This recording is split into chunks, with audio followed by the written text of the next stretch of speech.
ಸಂಧಿ 9 ವೃಷಭಕೃಪೆಯಿಂ ಗೋಹಿಂಡು ಸಾವಿರವಾಗಿಹ ಕಂಡು ವೃಷಭಕೃಪೆಯಿಂ ಗೋಹಿಂಡು ಸಾವಿರವಾಗಿಹ ಕಂಡು ಹೊರಟಿಹೆ ಆಶ್ರಮಕ್ಕೆ ಹೆಮ್ಮೆಯೊಳ್ ನಾಂ ಸತ್ಯಕಾಮನಾಗ್ಯಂ ಹೊರಟಿಹೆ ಆಶ್ರಮಕ್ಕೆ ಹೆಮ್ಮೆಯೊಳ್ ನಾ ಸತ್ಯಕಾಮನಾಗ್ಯಂ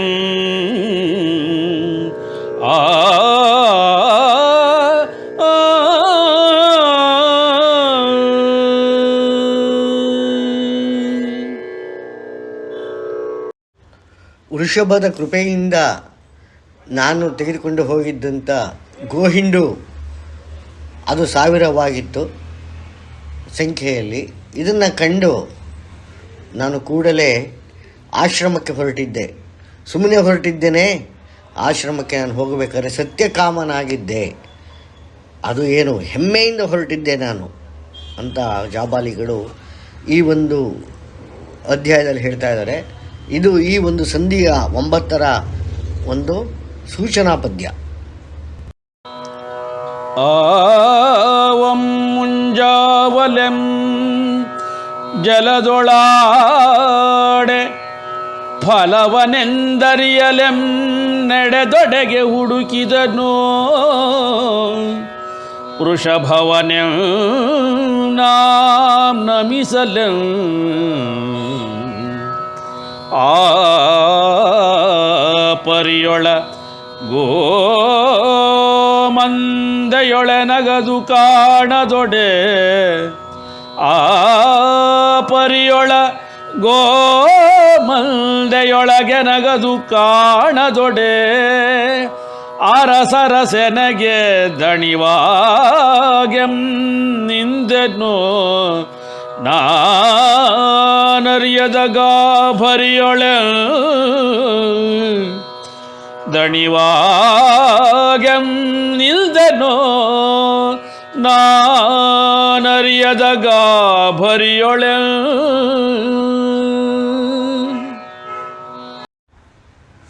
ಕಾಲವನ್ನು ಎಣಿಸಿದ ನನಗೆ ಎಷ್ಟು ಸಮಯ ಆಗಿತ್ತು ಅಂತ ಗೊತ್ತಿಲ್ಲ. ಆದರೆ ಅವತ್ತೊಂದು ಮುಂಜಾವಲ್ಲೇ ಎದ್ದೆ, ಜಲದಲ್ಲಿ ಕ್ರೀಡೆಯನ್ನು ಆಡಿ ಸ್ನಾನವನ್ನು ಮುಗಿಸಿ ಪ್ರಾತಃವಿಧಿಗಳನ್ನು ಮುಗಿಸಿ ಫಲಗಳನ್ನು, ಹೊಟ್ಟೆ ಹಸಿಯುತ್ತಲ್ಲ ಆ ಫಲಗಳನ್ನು ಹುಡುಕಲಿಕ್ಕೆ ಹೊರಟೆ. ಆಗ ವೃಷಭ ಎಲ್ಲಿದೆ ಅಂತ ನೋಡೋಣ ಅಂತ ಅದಕ್ಕೂ ನಮಿಸಿ ಹೊರಡೋಣ. ದಿನವೂ ಇದನ್ನು ಪರಿಪಾಠವಾಗಿತ್ತು. ಹುಡುಕ್ತಾ ಇದ್ದೀನಿ, ಎಲ್ಲೂ ಕಾಣಲೇ ಇಲ್ಲ. ಆ ಒಂದು ದೊಡ್ಡ ಹಿಂಡಾಗಿತ್ತಲ್ಲ, ಆ ಹಿಂಡನ್ನು ಒಳಗಡೆ ಹುಡುಕಿ ಹುಡುಕಿ ಹುಡುಕಿ ಸುಸ್ತಾಗೋದೆ, ಎಲ್ಲೂ ಕಾಣಲೇ ಇಲ್ಲ ನನಗೆ. ಸಿಕ್ಕಾಪಟ್ಟೆ ಅರಸದೆ, ಆದರೆ ಎಲ್ಲೂ ಸಿಕ್ಕಲಿಲ್ಲ. ದಣಿವಾಗಿ ಹೋಯಿತು ನನಗೆ. ಆಗ ನಾನು ಏನು ಮಾಡಬೇಕು ಅಂತ ತೋಚದಲ್ಲೇ ಗಾಬರಿಯಾಗಿ ಸುಮ್ಮನೆ ನಿಂತ್ಕೊಂಡ್ಬಿಟ್ಟೆ. ಹೋಯಿತೆಲ್ಲಿಗೆಂ ಅರಣ್ಯದೊಳ್ ಹೋಯಿತೆಲ್ಲಿಗೆಂ ಅರಣ್ಯದೊಳ್ ತಡಕಿರದೋ ಕಾಣದೆ ನೆನೆದೆನ್ನ ಬೇಜವಾಬ್ದಾರಿಯ ಸುರಿಸಿದೆ ಕಣ್ಣೀರಗಳನೆ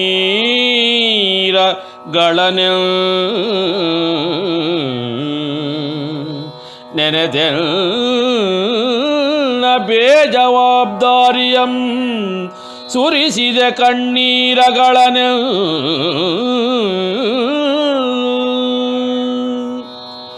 ಕೇವಲ ಮನದಾಲೋಚನೆಯೊಳ್ ಕೇವಲ ಮನದಾಲೋಚನೆಯೊಳ್ ಮುಳುಗೆ ವೃಷಭವ ಕಡೆಗಣಿಸಿದೆ ನೆಂದರಿ ತೊಡೆಯೆ ಬೇಡಿದಂ ಕ್ಷಮಿಸಂ ದೇವಗಣನೆ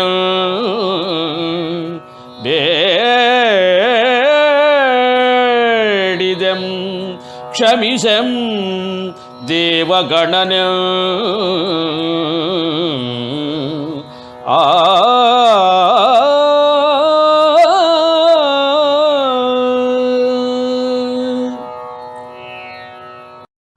ಎಲ್ಲಿ ಹೋಯಿತು ವೃಷಭ? ಹುಡುಕದೆ ಇದರ ಕಾಡಲ್ಲಿ ಮೇಯಕ್ಕೆ ಹೋಯಿತು.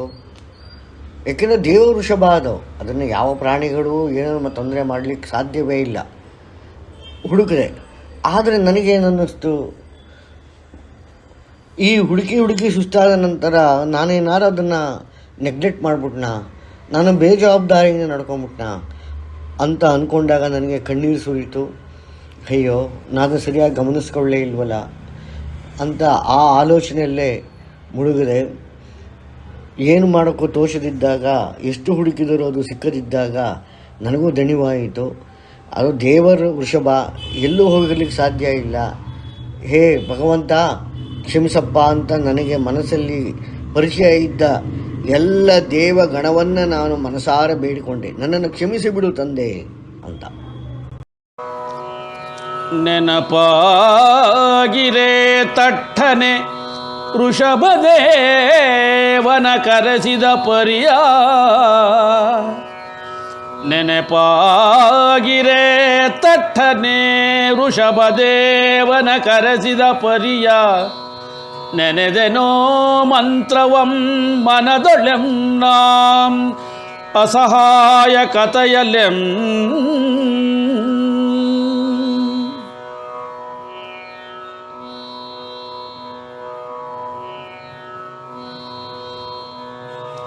ಭೂತವೆಲವೆಂ ವರ್ತಿತವಾಗಿ ಹೇ,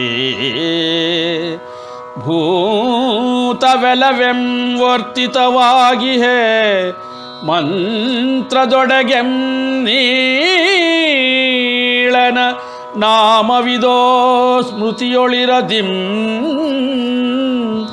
ಪರಿತಪಿಸಿದೆನುತ್ತರದಲೆ.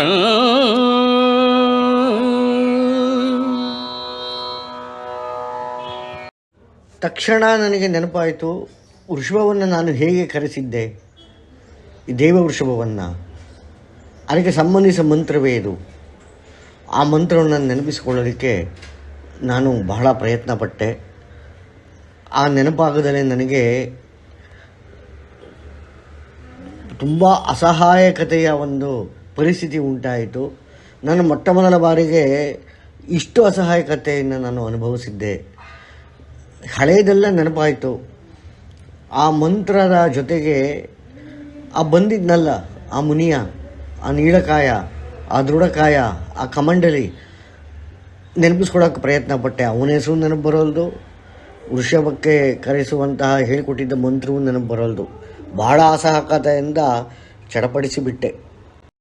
ಗೋಹಿಂಡ ಹೊಕ್ಕೆ ವೃಷಭವಂ ಹುಡುಕೆ ಜೊತೆಗೆಂ ಕರುಗಳೊಡೆ ಮಾತೆಯರನೆಣಿಸೆ, ಕಂಡೆನವುಗಳೆಂ ಸಂಖ್ಯಾಸಾಸಿರದಿ,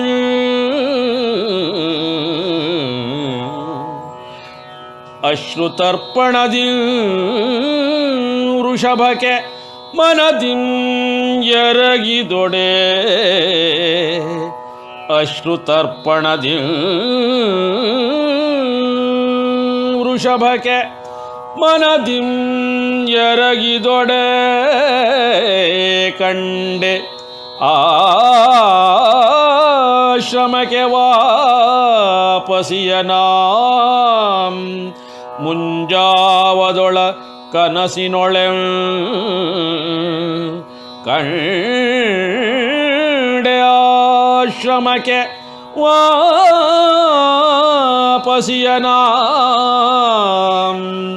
ಮುಂಜಾವದೊಳ ಕನಸಿನೊಳೆ ಆ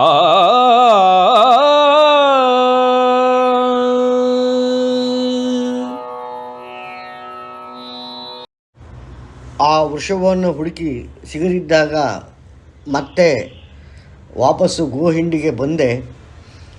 ಅವು ಎಷ್ಟಿದ್ವು ಅಂತ ಕರುಗಳ ಸಮೇತ ಎಣಿಸಿದೆ. ಆಶ್ಚರ್ಯ ಅಂದರೆ ಅವು 1000 ಸಂಖ್ಯೆಯನ್ನು ದಾಟಿದ್ವು. ನನಗೆ ಕಣ್ಣಿನಿಂದ ನೀರು ಒರೆಸಲಿಕ್ಕೆ ಆರಂಭವಾಯಿತು. ಕಣ್ಣೀರ ತರ್ಪಣದಿಂದ, ಅಶ್ರುತರ್ಪಣದಿಂದ ಆ ವೃಷಭಕ್ಕೆ ನಾನು ಕೃತಜ್ಞತೆಯನ್ನು ಅರ್ಪಿಸಿದೆ. ಅದು ತನ್ನ ಕೆಲಸ ಮುಗಿಸಿ ಒಂದು ಮಾತು ಹೇಳಿದರೆ ಹೊರಟೋಯ್ತಲ್ಲ, ಆದರೂ ಅದಕ್ಕೆ ಕೃತಜ್ಞತೆಯನ್ನು ಅರ್ಪಿಸಬೇಕಾಗಿತ್ತು. ಯಾಕೆಂದರೆ ವೃಷಭ ಇಲ್ಲದೆ ಹೋಗಿದ್ದರೆ ಇವು 1000 ಸಂಖ್ಯೆಯಲ್ಲಿ ಎಲ್ಲಾಗ್ತಾಯಿದ್ವು. ಅವು ಆಗರಡೆ ಸಾಯಲಿಕ್ಕೆ ಆರಂಭ ಮಾಡಿದ್ದು, ಕೆಲವು ಒಡ್ಡಾಗಿದ್ದು. ಹಾಗಾಗಿ ಅದಕ್ಕೆ ಅಶ್ರುತರ್ಪಣವನ್ನು ಕೊಟ್ಟೆ. ಜೊತೆಗೆ ಆ ಮುಂಜಾವಿನಲ್ಲಿ ನನ್ನ ಆಶ್ರಮಕ್ಕೆ ವಾಪಸ್ ಹೋಗ್ಬೋದಿನ್ನು, ಆಶ್ರಮ ಹೇಗಿರ್ಬೋದು ಎನ್ನುವ ಕನಸು ಕಾಣಲಿಕ್ಕೆ ಆರಂಭ ಮಾಡಿಬಿಟ್ಟೆ. ಸಹಸ್ರಾಧಿಕ್ಯವಿಹ ಅವನೆಂ ಹಿಂಡು ಮಾಡೆ ಮರೆಯದಿಹ ಆಶ್ರಮ ದಿಕ್ಕಿಗಟ್ಟಿದನೆ ನಾನ್ ಸೂರ್ಯನುದಿಸಿದ ಒಡೆಗೆ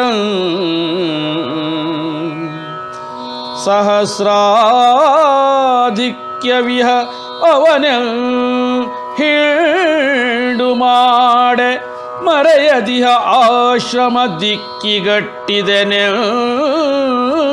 ನಾಂ ಸೂರ್ಯನುದಿಸಿದ ಒಡೆಗೆ ಹೊಸ ಹರೆಯದಿಂದೊಳ ಹುರುಪಿನಿಂ ಚರಿಸೆ ಹೊಸ ಹರೆಯದಿಂದೊಳ ಹುರುಪಿನಿಂ ಚರಿಸೆ ಸೂರ್ಯಾಸ್ತದೊಳೆಂ ನಿಲುಹಿದೆನೋ ಮಂದೆಯ ಹಸಿರ ಮೇವಿಹ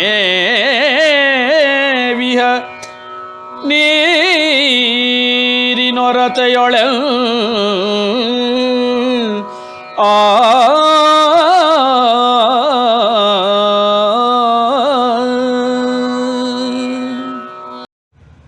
ಆಗಲೇ 1000ಕ್ಕೂ ಅಧಿಕವಾಗಿದ್ದ ಆ ಗೋವುಗಳನ್ನು ಹಿಂಡು ಮಾಡಿದೆ.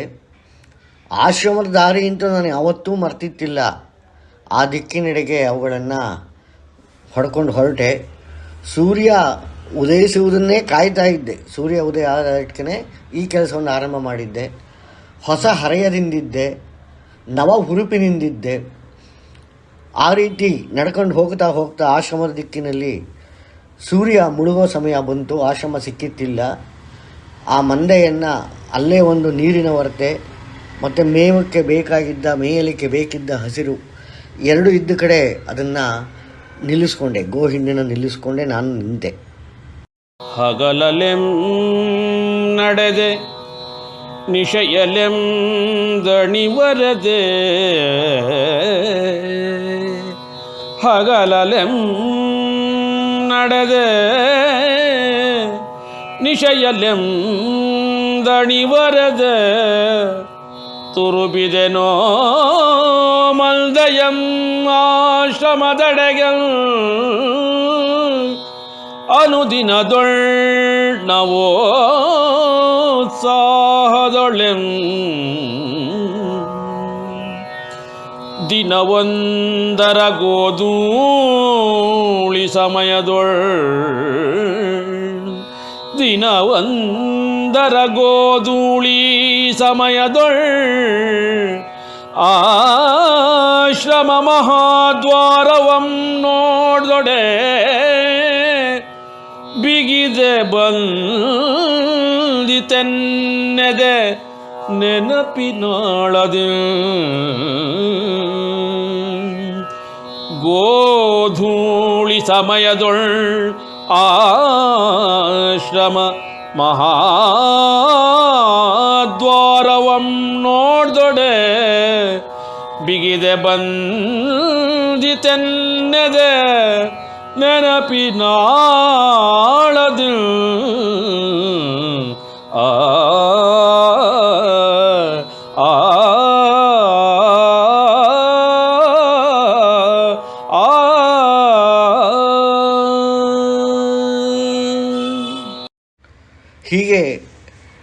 ಸೂರ್ಯೋದಯ ಆದ ಮೇಲೆ ನಡ್ಕೊಂಡು ಹೊರಡೋದು, ಸೂರ್ಯಾಸ್ತ ಆಗಿ ನಿಶೆ ಇನ್ನೇನು ಆರಂಭವಾಯಿತು ಅನ್ನಬೇಕಾದ್ರೆ ನಿಲ್ಲಿಸ್ಕೊಳ್ಳೋದು. ಈ ರೀತಿ ಮಾಡಿಕೊಂಡು ಕೆಲವು ದಿನ ಆಶ್ರಮದ ಕಡೆಗೆ ನಡ್ಕೊಂಡು ಹೋದೆ.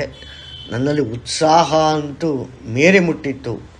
ಹೀಗೆ ನಡ್ಕೊಂಡು ಹೋಗಬೇಕಾದ್ರೆ ಒಂದಿನ ಗೋಧೂಳಿ ಸಮಯ, ಅಂದರೆ ಸಾಯಂಕಾಲ ಸಮಯ, ಇನ್ನು ಸೂರ್ಯಾಸ್ತ ಆಗಬೇಕು. ಆ ಸಮಯಕ್ಕೆ ನಾನು ಆಶ್ರಮದ ಮಹಾದ್ವಾರವನ್ನು ತಲುಪಿಬಿಟ್ಟೆ. ನನ್ನ ನೆನಪಿನಲ್ಲಿ ಆಶ್ರಮದ ನೆನಪು ಬಂದು ಹಿಂದಿನದ್ದೆಲ್ಲ ನೆನಪಾಗಿ ನನ್ನ ಎದೆ ಉತ್ಸಾಹದಿಂದ ಬಿಗಿದು ಬಂದಿತ್ತು ಎಂದರೆ ತಪ್ಪಾಗಲಾರದು. ಅವಳ ಪಾದ ಕೆರಗೆ ಸತಿಯ ಜೊತೆಗೆ ಗುರುವ ಚರಣದಡಿಯೊಳ್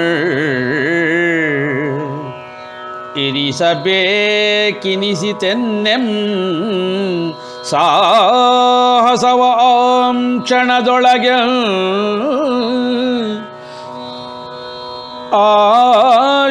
ಆಶ್ರಮವಾಸಿಗಳೊಡೆ ವೃಷಭನ ಜೊತೆಗೆ ಪುಂಸನ ಪೌರುಷವನರಿಯಬೇಕೆನಿಪ ಆಸೆಯಂದುಸಿದಿತೆನ್ನ ಮನದೊಳೆ ಪುಂಸನ ಪೌರುಷವನರಿಯಬೇಕೆನಿಪ ಆಸೆಯೊಂದು ಉದಿಸಿತೆಲ್ಲ ಮನದೊಳೆ.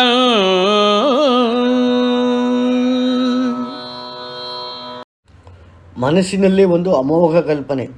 ಮೊದಲು ತಾಯಿಯ ಪಾದಕ್ಕೆ ನಮಸ್ಕರಿಸಬೇಕು, ನಂತರ ಆ ಗುರುವಿನ ಪಾದಕ್ಕೆ, ಗುರುಪತ್ನಿಯ ಪಾದಕ್ಕೆ ನಮಸ್ಕರಿಸಬೇಕು. ನನ್ನ ಈ ಸಾಹಸವನ್ನು ಅವರಿಗೆ ಸರಿಯಾಗಿ ಬಣ್ಣಿಸಬೇಕು, ಯಾವುದು ಮರೆಯದೇ ಇರೋ ಹಾಗೆ ಹೇಳಬೇಕು.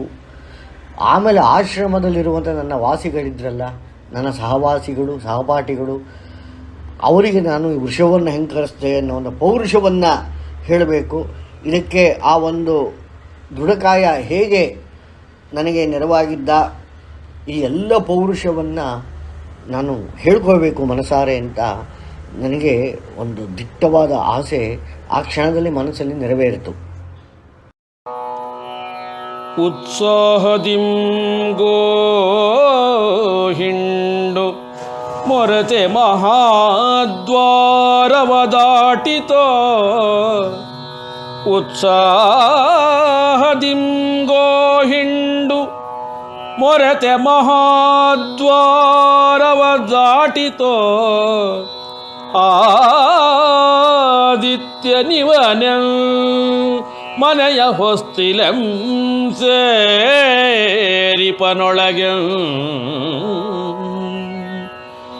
ಗೋವೊಡೆ ಕಡೆಯ ಕರುವೊಳ ಸೇರೆ, ಗೋವೊಡೆ ಕಡೆಯ ಕರುವೊಳ ಸೇರೆ ದ್ವಾರದಂಚಲೆ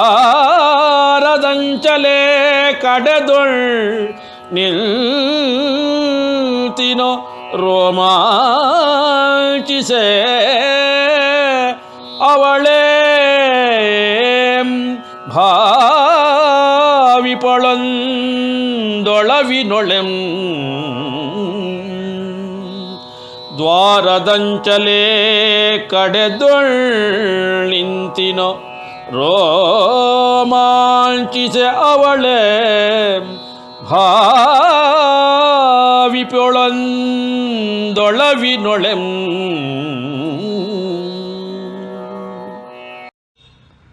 ತಕ್ಷಣವೇ ಆ ಮಹಾದ್ವಾರಕ್ಕೆ ಸಾಷ್ಟಾಂಗ ನಮಸ್ಕಾರ ಮಾಡಿದೆ.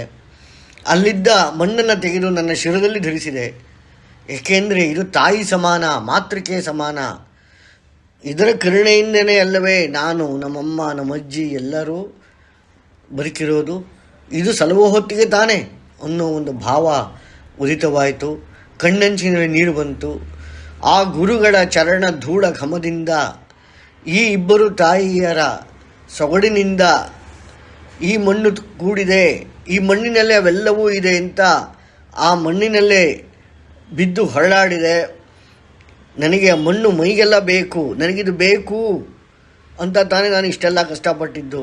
ಈ ಮಣ್ಣಿನಲ್ಲೇ ಇವೆಲ್ಲ ಅಮ್ಮನ ಸೊಗಡಿದೆ, ಅಮ್ಮನ ಹರಕೆ ಇದೆ, ಗುರುಚರಣರ ಪಾದದ ಧೂಳಿದೆ ಎನ್ನುವ ಒಂದು ಭಾವನೆಯಿಂದ ನಾನು ಬಿದ್ದು ಹೊರಳಾಡಿಬಿಟ್ಟೆ. ಎದ್ದೇಳಿ ಸತ್ಯಕಾಮರೇ, ಎದ್ದೇಳಿ ಸತ್ಯಕಾಮರೇ, ಕರದಿಹ ಧ್ವನಿದೋ, ಎದ್ದೇಳಿ ಸತ್ಯಕಾಮರೇ, ಕರದಿಹ ಧ್ವನಿದೋ,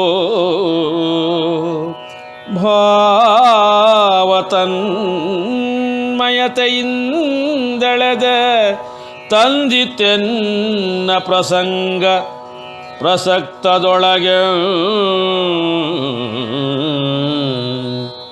ಧ್ವನಿಯದೋ ಗುರುವಿನದೆ,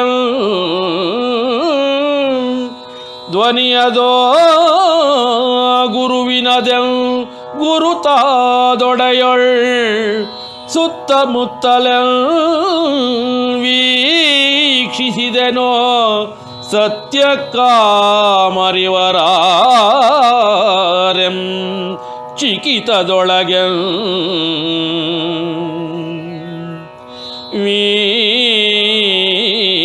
ವೀಕ್ಷಿಸಿದೆನೋ ಸುತ್ತಮುತ್ತಲೆಂ ವೀಕ್ಷಿಸಿದೆನೋ ಸತ್ಯಕಾಮರಿವರಾರೆಂ ಚಿಕಿತದೊಳಗೆ.